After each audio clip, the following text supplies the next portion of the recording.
안녕하세요. 올드 스토리입니다. 오늘 소개 작가는 미스터리 소설 미국 작가인 윌리엄 브리튼입니다.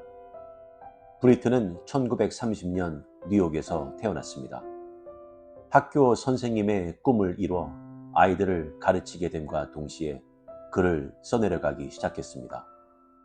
마침내 그는 알프레드 히치콕 매거진에도 기고하기 시작했는데요. 그 이후 아동을 위한 글을 쓰기 시작했습니다. 오늘 소개 작품은 작은 전쟁입니다. 어느 학교 학생의 무시무시한 행동들로 모든 선생님은 공포에 떨게 됩니다. 그럼 편안한 마음으로 감상하세요.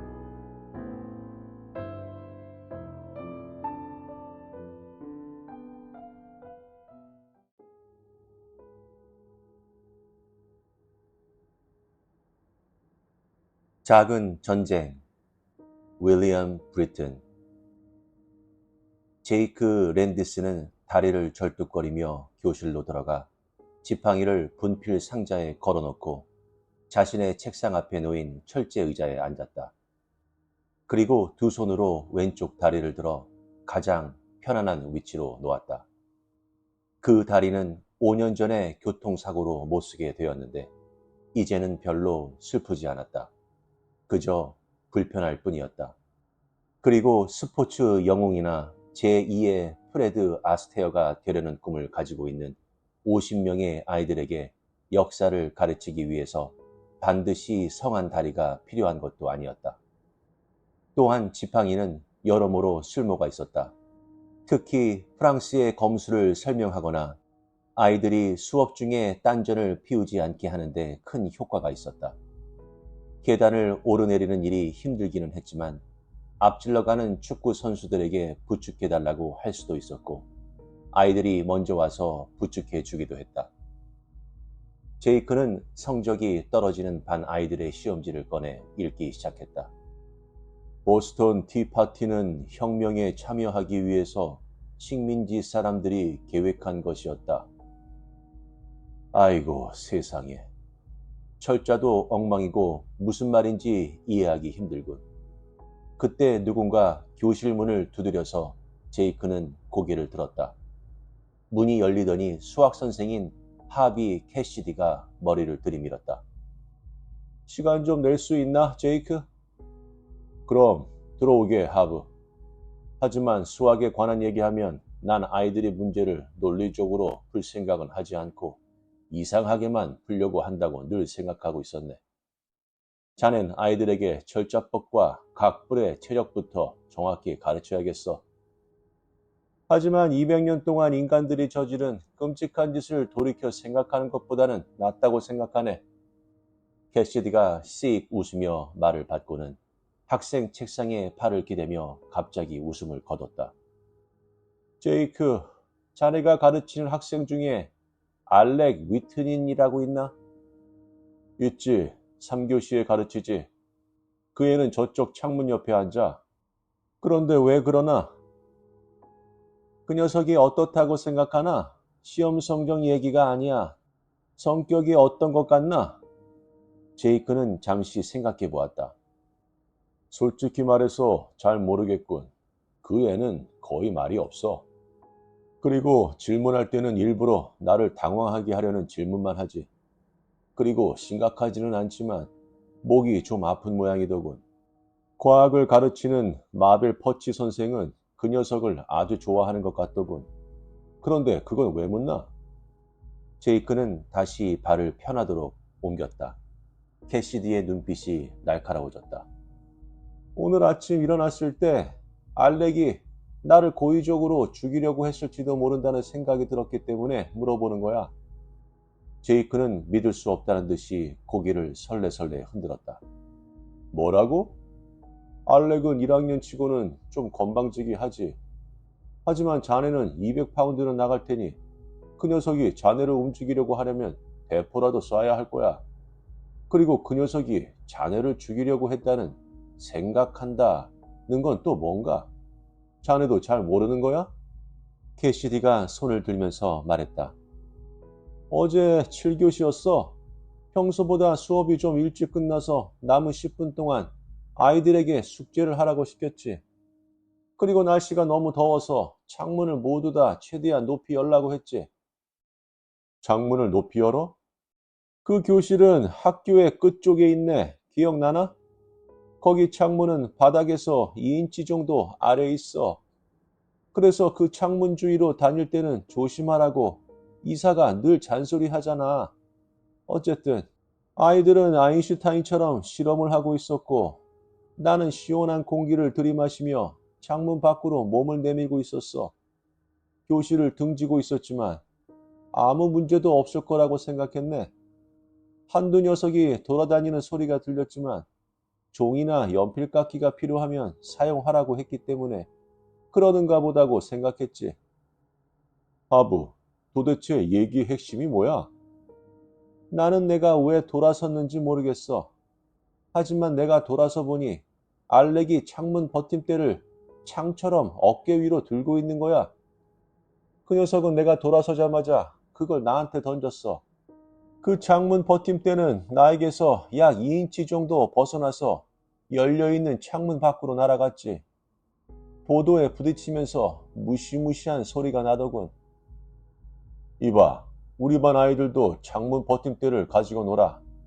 존 왕과 싸우는 로빈 후드나 원탁의 기사 흉내를 내면서 칼싸움을 벌인다고. 캐시디는 주먹으로 책상을 내리쳤다. 젠장, 이건 농담이 아니라고. 나는 균형을 잃고 창밖으로 떨어질 뻔했고 거기는 2층이었단 말이야. 만약에 내가 그때 돌아서지 않았다면 그 녀석이 나를 그걸로 찔러댔을지도 모른다고. 진정하게 하부. 그래. 알렉이 버릇이 좀 없는 건 사실이지. 하지만 자네를 해칠 생각은 아니었을 거야. 아마 자네보다 그 녀석이 더 놀랐겠지. 제이크가 달래듯이 말했다. 캐시디는 머리를 저었다. 교사 생활 10년에 나는 그 녀석은 물론이고 사람들의 반응에 대해서는 훤하게 알게 되었다고 생각하네. 그 녀석은 겁을 먹지도 않았어. 그 녀석은 마치 뭐 실망한 것처럼 행동했어. 캐시디가 조용히 말했다. 잠시 동안 교실에 침묵이 흘렀고 시계 소리가 크게 들렸다. 아이고, 이봐. 알렉이 왜 일부러 그런 짓을 하겠나? 그 녀석은 며칠 전에 내가 출제한 시험에서 50점을 받았어. 올해 들어 처음으로 낙제 점수를 받은 거지. 제이크가 큰 소리로 웃었다. 그럼 자네는 자네가 낙제 점수를 준 애들이 다 무섭겠군. 알렉은 달라. 그 녀석은 시험지를 돌려받았을 때부터 나를 증오하기 시작했어. 왜 그렇게 생각하는 건가? 글쎄, 설명할 수는 없어. 그냥 느낌일 뿐이야. 그 녀석이 나를 쳐다보는 눈초리를 보면 알 수 있지. 자네도 그런 느낌이 어떤 건지 알 거야. 그리고 나만 알렉이 무서운 놈이라고 생각하는 건 아니야. 또 누가 있는데? 매니 실버그 선생도 그렇게 생각하더군. 그 선생은 올해 1학년 야구 코치를 맡았어. 지난주에 선수를 뽑은 모양인데 알렉을 탈락시켰나 봐. 그날 연습이 끝나고 나서 그 녀석이 다시 한번 생각해달라고 부탁하려고 라커룸으로 매니를 찾아왔다더군. 그때 매니는 콘택트 렌즈가 하나 빠져서 바닥을 뒤지고 있었는데 알렉이 왔길래 같이 찾아봐달라고 했다더군. 그런데 5분쯤 뒤에 매니가 엿기거리 밑에 있을 때 엿기 하나가 굴러떨어졌다는 거야. 200파운드짜리 엿기가 3피트 위에서 사람 위로 떨어지면 어떻게 될 것 같나, 제이크? 제이크는 어깨를 으쓱했다. 우연이겠지. 하지만 엿기가 엿기거리에서 저 혼자 튀어나올 수는 없네. 누가 들어올리지 않으면 말이야. 그리고 매니는 알렉이 라커룸에서 나가는 소리를 전혀 듣지 못했다는 거야. 알렉이 엿기거리에서 엿기를 들어 올렸을 수도 있고 또 매니가 기어다니다가 어깨로 엿기를 건드렸을지도 모르지. 수백 가지의 가능성이 있을 수 있네. 이봐, 자네는 바보가 다 되어가는군. 자네가 낙제 점수를 주었기 때문에 알렉이 그런 짓을 했다고 생각하니 말이야. 마벨 퍼치 선생은 알렉에게 몇 번이나 낙제 점수를 주었지만 두 사람은 옥수수 창고 속의 쥐처럼 사이좋게 지내고 있잖아? 자네가 알렉이 괴물이라고 생각한다면 그 녀석은 왜 그 여선생에게는 아무 짓도 하지 않는 건가? 그건 모르겠어, 제이크. 하지만 지금부터는 몸 조심해야겠어. 자네도 몸 조심하라고. 그 녀석은 분명 누군가를 죽일지도 몰라. 그리고 그놈은 사람을 죽이면서 아주 즐거워할 놈이야. 나흘 후 알렉 휘트니는 제이크 랜디스의 첫 번째 시험에서도 낙제 점수를 받았다. 수업이 끝나고 제이크는 알렉에게 나무라고 했다. 교탁 앞에 선 알렉은 아직도 젖살이 포동포동해서 잘 익은 복숭아 같았다. 그러나 머리를 귀 밑까지 기르고 옷차림에 신경을 쓰는 다른 학생들과는 달리 알렉은 마치 군인처럼 머리를 바짝 지켜서 짧게 잘랐다. 선생님, 전 이 시험에서 61점 이상은 받아야 합니다. 알렉은 자신이 받을 만하다고 생각한 점수를 달라는 것 같았다. 알렉, 넌 인지조례인 1765년 영국이 식민지에 부과한 세금에 대해선 아주 잘 썼다. 하지만 질문은 미국 혁명의 세 가지 원인을 쓰라는 것이었어. 넌 다른 두 가지는 빼먹었지. 선생님, 전 한 가지 원인을 깊이 파고들면 선생님이 더 좋아하실 거라고 생각했어요. 알렉의 목소리가 빈정거리는 투로 변했다. 네가 생각 잘못한 거다. 질문은 아주 명확했어. 4점만 더 주시면 충분할 텐데요.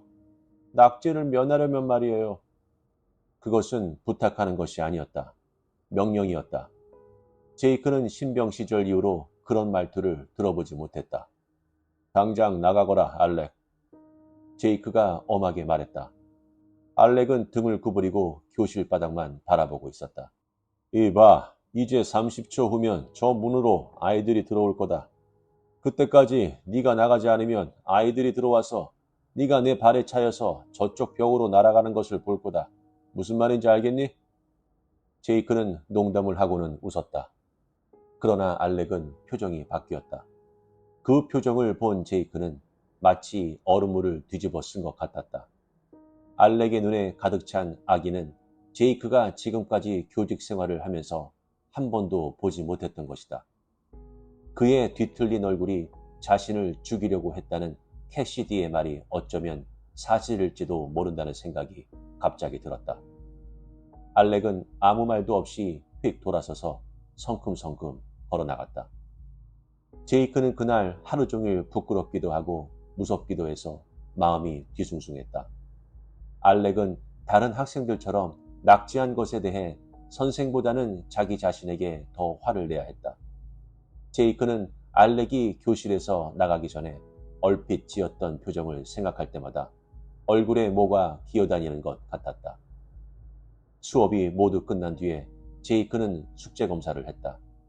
연대표를 보면서 일을 했는데 거의 다 끝냈을 땐 홀에서 무슨 소리가 들렸다. 문이 열리는 소리였다. 관리인은 아닐 텐데 칼 스테트너는 1시간 전에 청소를 다 끝냈을 것이다. 누구요? 제이크가 소리쳤다. 아무 대답도 없었다. 제이크는 지팡이를 짚고 일어서서 절름거리며 홀로 나갔다. 아무도 없었다. 제이크는 구석구석 살펴보았다. 수압을 이용해서 문을 여닫는 남학생용 화장실 문이 스르르 닫혔다. 제이크는 화장실로 들어가 보았다. 그의 신발이 하얀 타일 바닥에 끌리는 소리가 났다. 아무도 없었다. 아마 그가 오는 소리를 듣고 도망친 모양이었다. 누군가 들키지 않으려고 하는 것이 분명했다. 제이크는 다시 홀로 나왔다. 쥐 죽은 듯이 조용했다. 화장실 문이 닫히는 소리만이 작게 들렸다. 교실 뒤쪽 계단에서 희미한 발자국 소리가 들렸다. 제이크는 비틀거리며 계단으로 걸어갔다. 거기 누구야? 그가 소리쳤다. 이봐, 대답해. 학생들은 수업이 끝난 다음에는 학교 안을 돌아다닐 수 없다는 것을 알 텐데.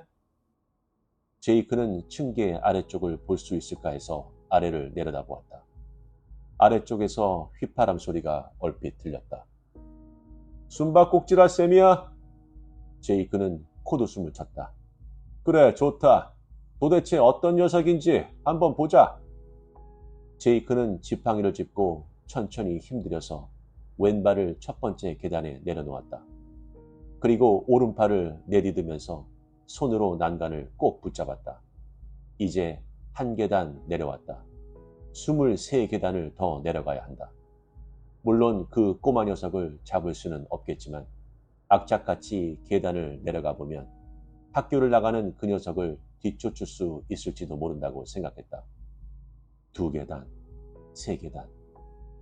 그리고 그 다음에 지팡이에 몸을 지탱하고 4번째 계단을 내려가기 위해 몸을 앞으로 숙이는 순간 지팡이 끝에 달린 고무 부분에 바퀴라도 달린 것처럼 지팡이가 앞으로 튀어나갔다.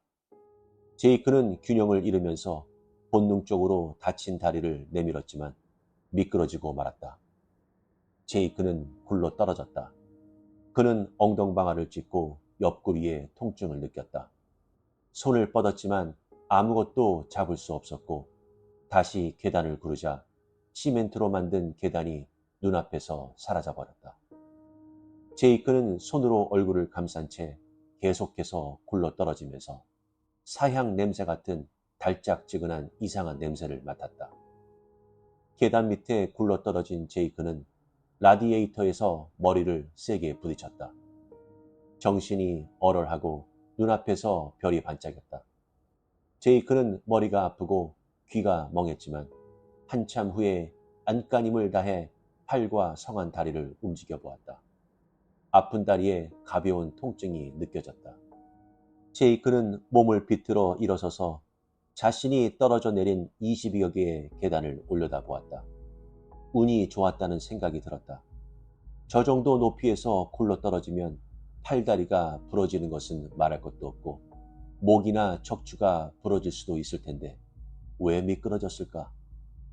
왼손에 엄지손가락과 집게 손가락으로 비비자 미끈거렸다. 손가락을 코로 가져다 냄새를 맡아보았다. 이건 비누군. 학교 화장실에서 쓰는 액체 비누가 제이크의 손바닥에 잔뜩 묻어 있었다. 지팡이와 신발에도 비누가 묻어 있었다. 제이크는 손수건으로 비누기를 닦아내고 아주 고통스럽게 다시 계단을 올라갔다. 위에서 4번째 계단에 비누가 잔뜩 칠해져 있었다.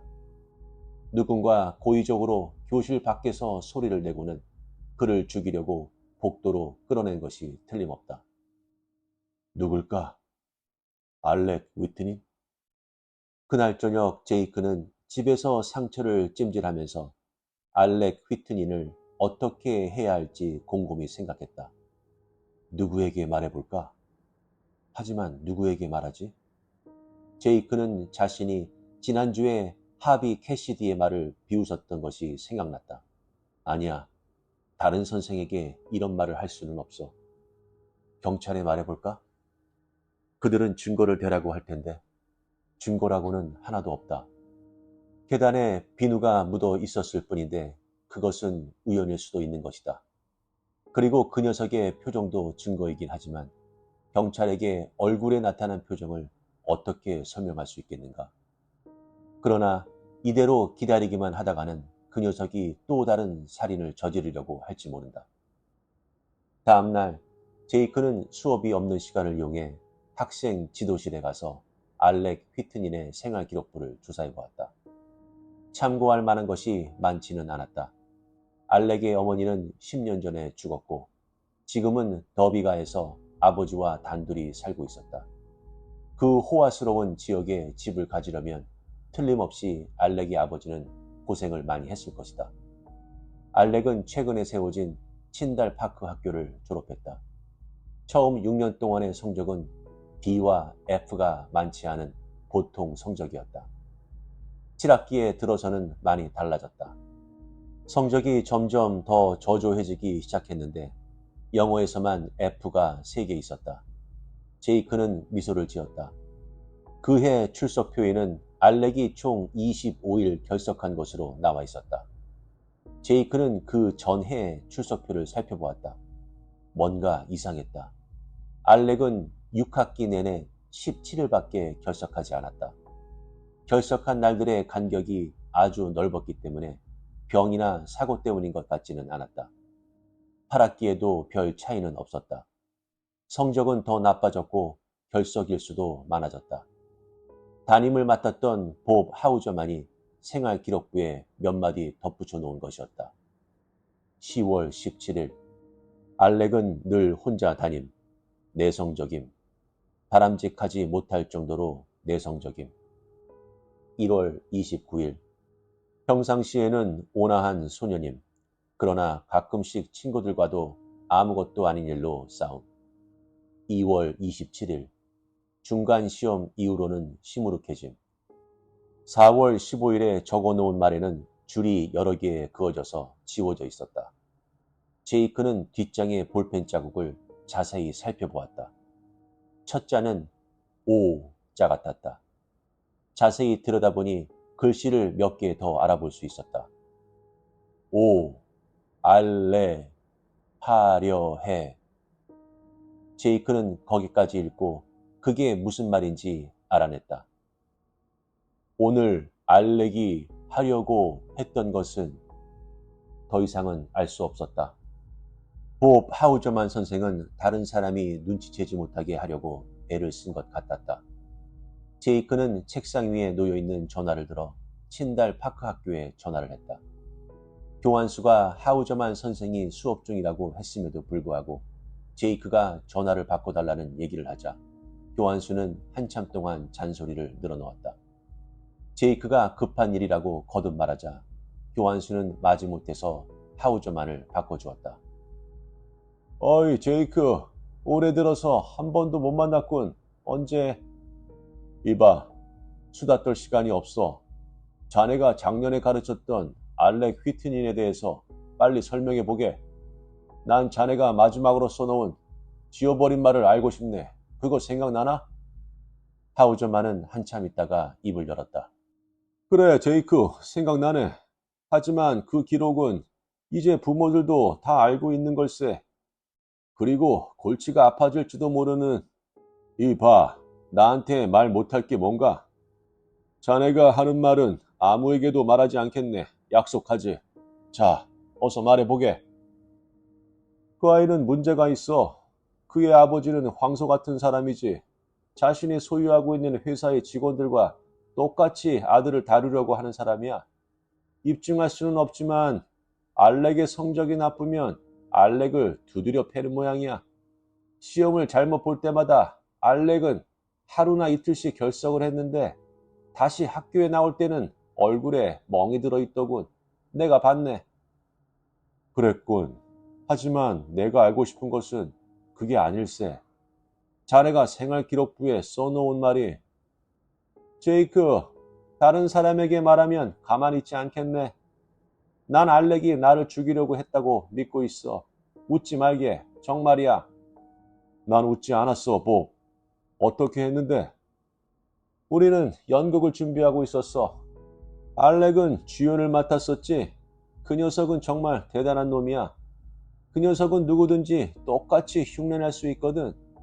그 녀석이 어느 날 교실 앞에서 내 흉내를 내는 것을 우연히 보고 정말 깜짝 놀랐다. 그래서 공연 3일 전에 알렉이 문법 시험 시간에 컨닝하는 것을 잡았지. 그래서 그 녀석을 연극에서 빼버렸어. 다음날 결석했더군.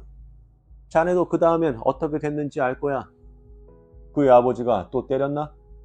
물론이지. 어쨌든 수업이 끝나고 연극 연습을 하고 있는데 그 녀석이 왔더군. 당연히 알렉은 배역이 없었네. 나는 무대 위에서 배역을 맡은 아이들에게 설명을 하고 밑으로 내려가려고 무대 앞으로 걸어갔지. 바로 그때 커튼의 균형을 잡은 추가 떨어져서 내가 서 있던 곳에 판자가 박살났지. 나중에 정신을 가다듬고 애들도 조용해졌을 때 추를 매달고 있던 로프를 살펴보았지. 잘린 흔적이 있었어. 그리고 제니터라는 아이가 알렉이 무대 위의 방을 몰래 돌아다니는 것을 봤다고 말해주더군. 알렉은 당연히 그러지 않았다고 대답했지. 나는 어떻게 조치를 취할 수도 없었어. 하지만 그때부터 그 녀석의 행동을 기록하기 시작했지. 경찰에 신고할까도 생각했었지만 그러지 않는 것이 더 낫겠다는 생각이 들더군. 제이크는 수화기를 천천히 내려놓으면서 하우저만이 했던 말을 곰곰이 생각해 보았다. 법 하우저만, 매니 쉘버그, 하비 캐시디, 그리고 이제는 나 역시 계단에서 그 사고를 당했다. 알렉 휘트니는 낙제 점수를 받을 때마다 선생을 죽이려고 하는 것 같았다. 아니야, 그렇지 않을 거야. 과학 선생인 마벨 퍼치 선생에게는 아무런 짓도 하지 않았으니까. 그리고 생활 기록부를 보면 7학기 때 담임을 맡았던 세디 트레스카 선생도 아무런 낌새를 채지 못한 것 같았다. 제이크는 그 이유를 알 것 같았다. 법 하우저만이 8학기 때 담임을 맡기 전까지 알렉을 가르쳤던 선생은 전부 여자였다. 그리고 여자 선생들과는 아무런 문제도 없었던 것이다. 지금도 역시 여자 선생에게는 아무런 짓도 하지 않는 것이다. 하지만 남자 선생은 알렉의 체면을 손상시켜서 아버지에게 끔찍하게 매를 맞게 한 남자 선생은 알렉의 공격 대상이 될 것이다. 모든 것이 확실하게 이해되었다. 살인자. 제이크는 알렉이 모든 남자를 부당하게 벌을 주기 위해서만 존재하는 듯한 아버지에 대한 분풀이의 대상으로 여기고 있는지도 모른다는 생각이 들었다. 그리고 어쩌면 알렉의 삐뚤어진 성격에는 자존심이 상하게 할지라도 여자 선생은 공격 대상에서 제외시킬 만한 무엇인가가 있을지도 모른다. 어쨌든 알렉은 자기 자신의 기대치만큼 자신을 대접해 주지 않는 모든 남자들과 작은 전쟁을 벌이고 있는 것이 틀림없었다. 그러나 그 전쟁은 너무나 치밀해서 공격을 받은 사람만이 그러한 전쟁이 존재한다는 것을 알아챌 수 있을 정도였다. 그리고 공격을 받은 사람들은 속수무책일 뿐이었다. 다음 수업 시간을 알리는 종이 울렸다.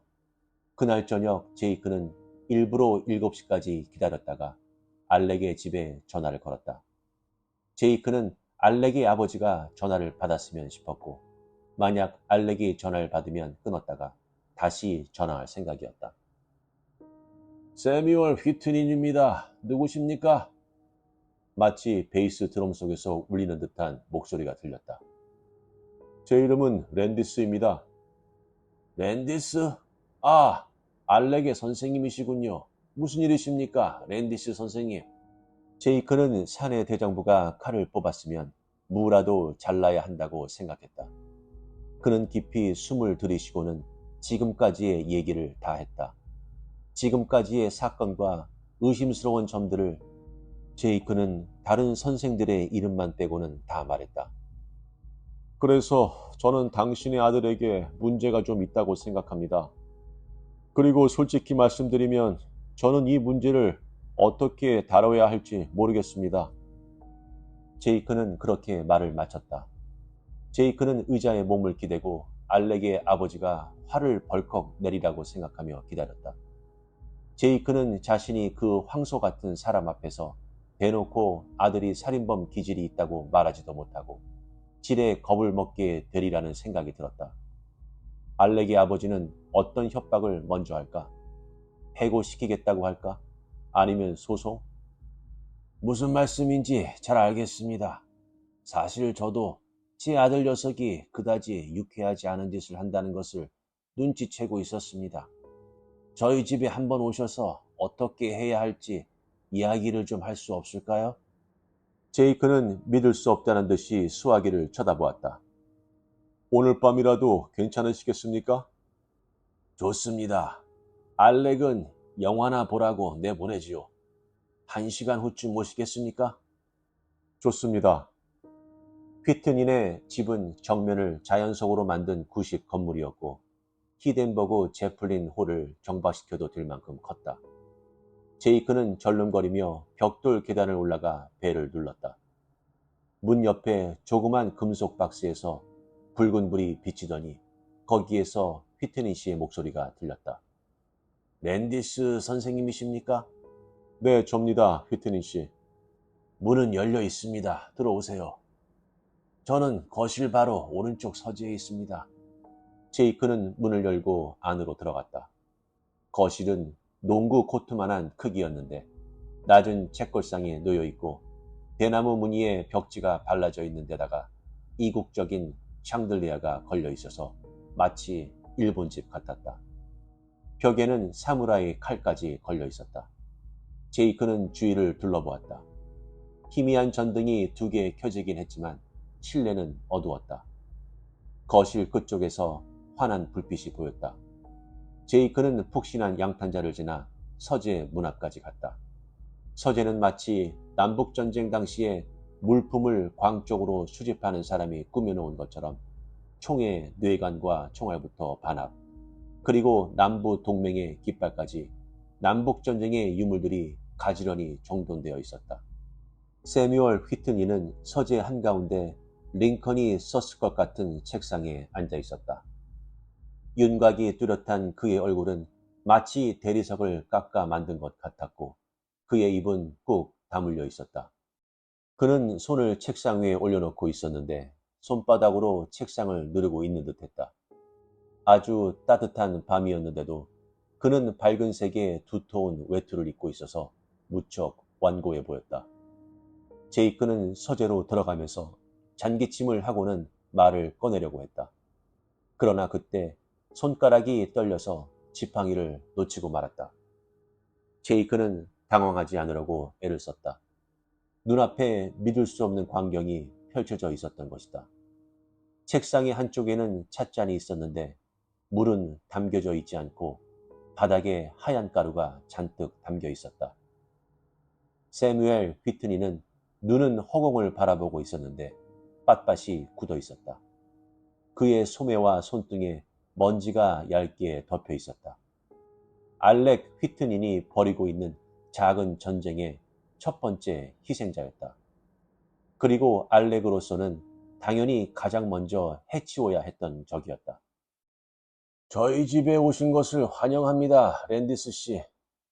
등 뒤에서 갑자기 들린 목소리는 제이크가 1시간 전에 전화로 들었던 목소리였다. 그 녀석은 정말 대단한 놈이야. 누구든지 흉내낼 수 있거든. 봅 하우즈만의 말이 생각났다. 칼집에서 사무라이 칼을 꺼내는 듯한 소리가 들렸다. 제이크 랜디스는 이제 바닥에 떨어져 있는 아무 쓸모없는 지팡이를 바라보며 알렉 휘트닌이 2번째 승리의 외침을 지를 때를 기다렸다.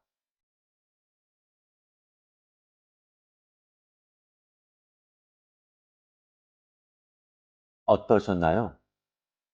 주인공인 학생 알렉은 학교에서 많은 문제를 일으키고 있었으며 끝내는 돌이킬 수 없는 살인까지 행하게 되는데요. 분명한 건 알렉의 잘못된 생각과 행동을 비판하여야 마땅하지만 또한 무엇으로 인하여 그를 괴물로 만들어 버렸는지도 생각해 봐야 할 것 같습니다.